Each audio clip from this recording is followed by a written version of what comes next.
If Biden, instead of going to the beach and destroying everything, if he went to the beach and did nothing, just slept, you know, he goes to the beach because one of his consultants thinks he looks good in a bathing suit, you know?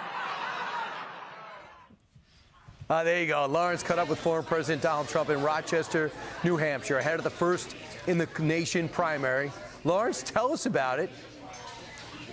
Yeah, I had the opportunity to catch up with the former president. He was jovial, he was happy, and he loves the diners because of the reaction that he gets from the people in the diners. Yeah. I had the opportunity to talk with the president. This is what he had to say. Watch. Accordingly, I am today suspending my campaign. Ron DeSantis, he's getting out of the race. Yeah. My question to you is there a moment where y'all can come back together? Because y'all really were friends before. Yeah. Is that possible? Well, you know, I endorsed him. I didn't know him as well as you might think, but I did endorse him, and I had some fun with it because I watched somebody who was not in the race, and all of a sudden he was in the race, and then he did a good job as governor, so I was happy with that. But I was disappointed when they asked him whether or not he'd run, and he said, I have no comment, because to me, when you say no comment, that means you're running. And we took it, I think I took it quite seriously, and it doesn't matter now because he got out.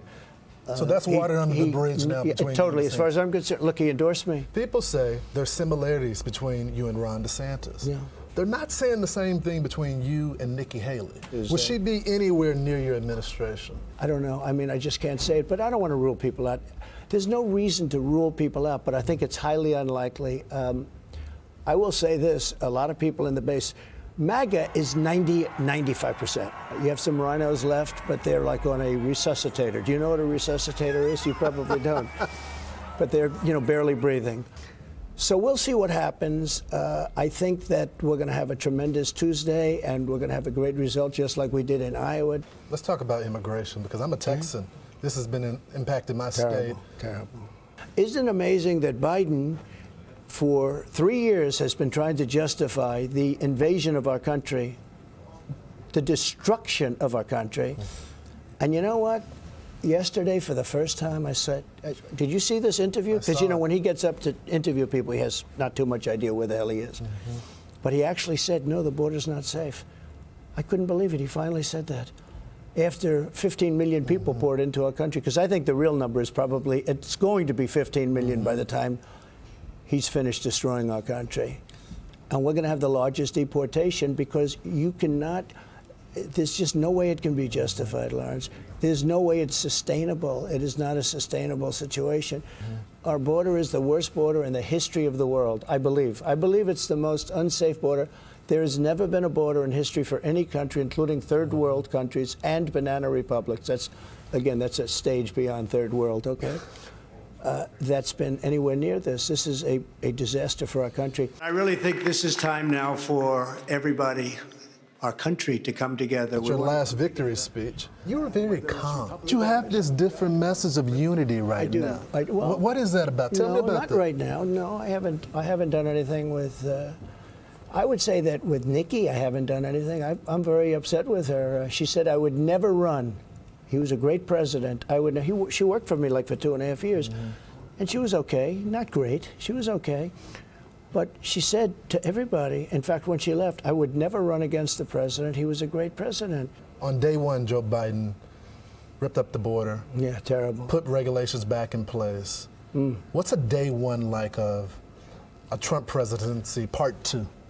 Okay, you're going to, number one, we're going to have the same border and even stronger if possible. We had the best border in the history of our country. We're going to have that within 30 days. We'll have that back. Have all the people ready to go. Tom Homan, people that you know.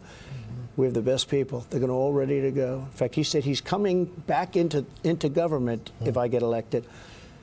But Brandon Judd, all these guys are phenomenal, but they have to be, you know, let them do their job. So the border. And drill, baby, drill. We're going to get rid of inflation very quickly. We're going to be drilling like you've never seen before. We're going to start paying down debt because we have more liquid gold under our feet than any other country in the world, including Saudi Arabia and Russia. So we're going to take care of that. Then we're going to take care of crime. We're going to rebuild our cities. We have so many great things we're going to be doing. Guys, obviously there was a lot of, information that we got with the president. But the one thing that I was so impressed, you got Nate the Grape that was shooting the interview, and the president wanted to mic himself up. He goes, "Can I do the piece of tape?" And he said in a past life, he used to mic people up. So I found that fascinating, that it wasn't just the interview of talking policy and him against Ron DeSantis, him against Nikki Haley, but he was very personable yesterday.